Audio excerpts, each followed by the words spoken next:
Hello mga be, isi-share ko sa inyo in just 1 minute ang aking top 5 Korean convenience store food. Ito nga yung una, yung Bingre, banana milk at ang kanilang red bean bun. Super sarap.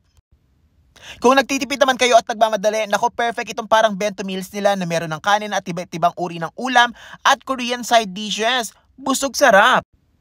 Ayan naman, mapapansin nyo mga be na puro ako banana milk. Iba-ibang flavor tinry ko. Pero ito na nga yung pangatlo natin, ang Korean Triangle Kimbap. The best, marami rin tong flavors. Susunod naman kung pareho kayong mahilig sa chocolate, nako perfect ang kanila mga chocolate cakes, chocolate buns, chocolate tinapais, chocolate bars. Perfect! Chocolate pa more!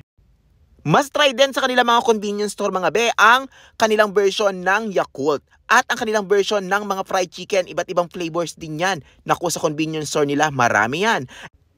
Last but definitely not the least, chocolate wafer din ito na dapat pinicture ko kanina sa mga chocolate pero kasi ito yung pinaka-espesyal.